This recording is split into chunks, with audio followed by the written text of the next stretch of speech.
maintenant avec, avec l'étude des différentes statistiques. On va commencer par la statistique liée aux particules discernables, à ce qu'on appelle la statistique de Maxwell-Boltzmann, on verra pourquoi après.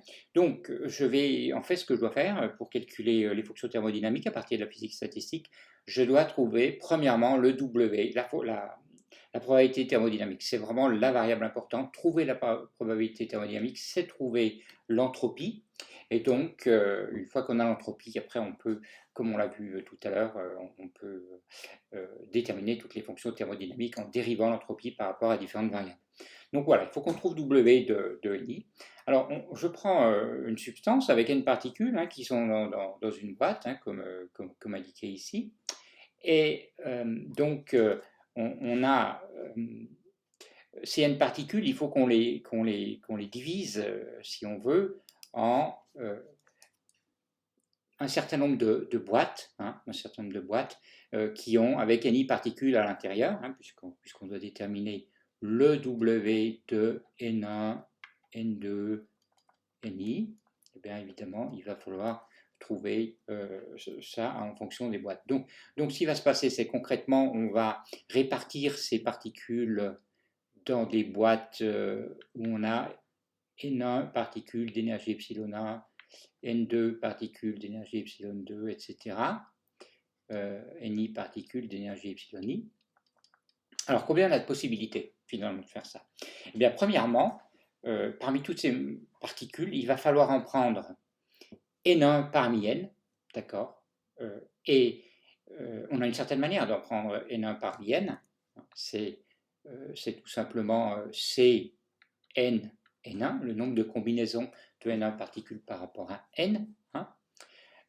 Et puis une fois qu'on a fait ça, il nous reste N-N1 particules dans cette boîte. Donc il faut prendre parmi toutes ces particules qui auront une autre. Donc on a enlevé, si vous voulez, les particules qui ont l'énergie epsilon 1.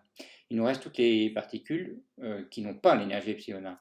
Donc on va regarder celles qui ont l'énergie epsilon 2. Donc il y a plusieurs manières de les choisir. Il y a plusieurs manières, plusieurs états microscopiques qui correspondent à ça. Ce sont toutes les, donc il y en a exactement C. Alors il faut en prendre N2 parmi N-N1 finalement, puisque c'est le nombre de molécules qui restent dans la boîte, etc.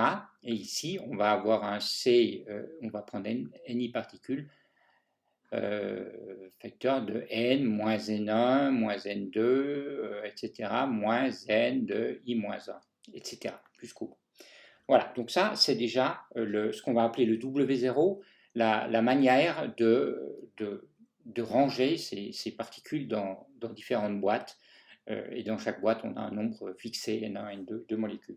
Donc W0, si je le décompose, c'est quoi? C'est N1, c'est N factoriel sur N1 factoriel, N moins N1 factoriel. Bon.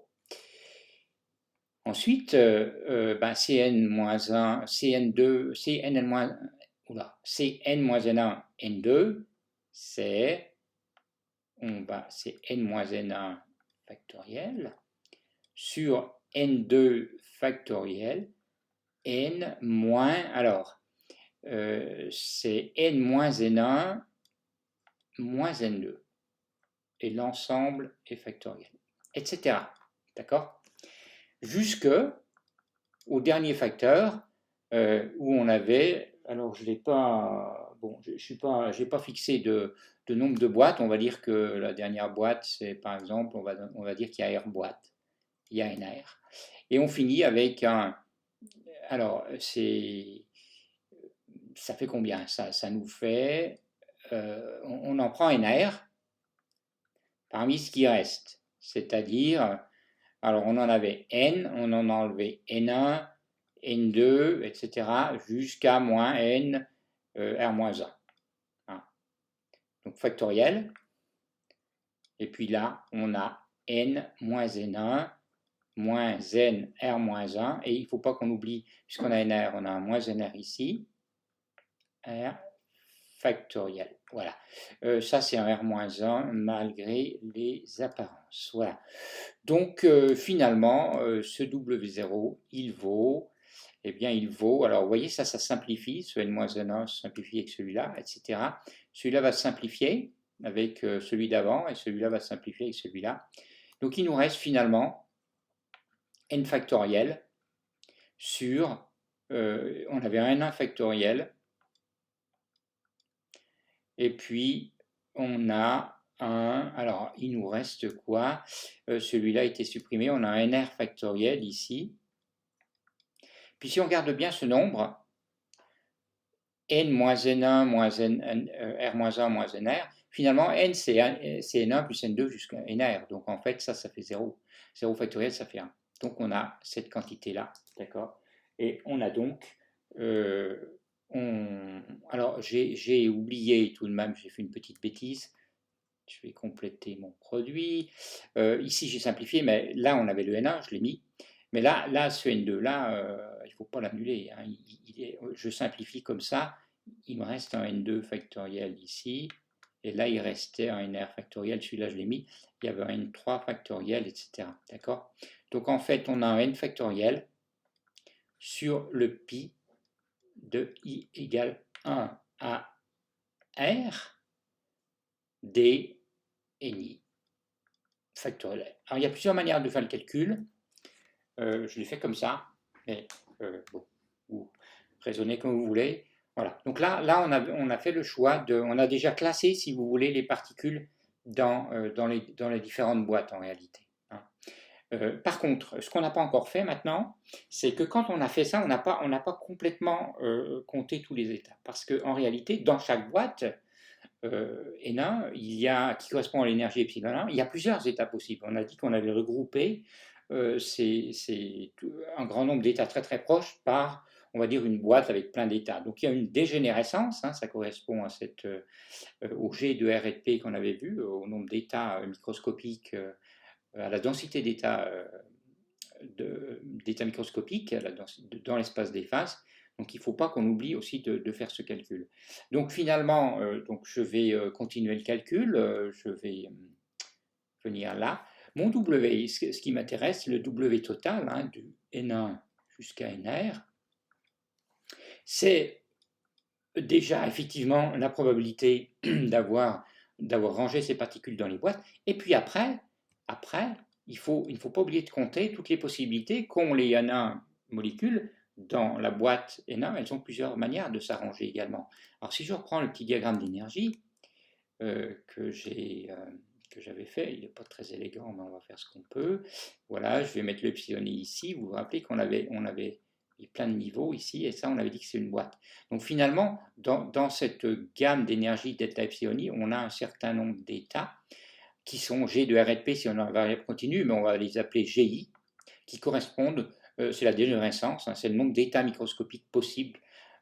Donc c'est toutes les possibilités qu'une molécule d'avoir l'énergie epsilon. On peut imaginer une molécule qui va par exemple vers le haut, ou vers la droite, ou vers vous, à la même vitesse, et elle a la même énergie. Par contre, ce n'est pas le même état. Donc il faut les compter, ces états. Alors on va les compter. Et c'est là qu'il ne faut pas. Donc, une fois qu'on a fait tout, on a réparti le nombre de molécules dans les boîtes, on va considérer chaque boîte une par une et on va regarder comment on arrange cette boîte. Donc, dans cette boîte, si vous voulez, on peut considérer que ça, c'est une boîte. Hein, voilà, on sait qu'on a une molécule à l'intérieur.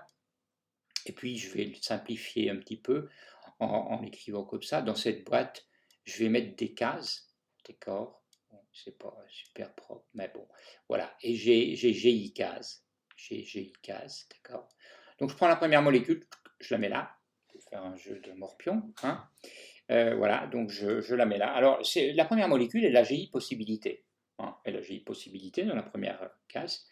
Donc bon, c'est GI. Et la deuxième, en réalité, elle a aussi GI possibilité. Elle peut être au même endroit ici. La raison, c'est que les particules sont discernables. Ça veut dire concrètement qu'en réalité, elles ne sont pas au même endroit. Quelque part, elles ne sont pas au même endroit, elles ne sont pas dans la même case. Donc, elles n'ont pas la même position. Donc, elles peuvent avoir la même vitesse, par exemple, si elles n'ont pas la même position. Et on peut les distinguer. Donc, la deuxième molécule, elle a aussi accès à GI état. Hein, il n'y a pas de problème.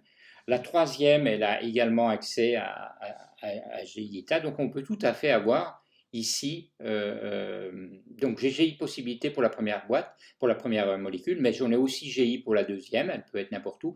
La troisième peut être au même endroit, d'accord? Elle peut être au même endroit, ici. C'est pas un problème. On a, comme elle est pas au même comme physiquement elle n'est pas au même endroit, elle peut être avec la même énergie et dans la même case. Voilà. Donc finalement, pour la case, la case de Any molécule, on a GI puissance Any possibilité. La première molécule choisit GI case, la deuxième GI, etc. Donc au total, j'ai GI fois Ni possibilités. Hein.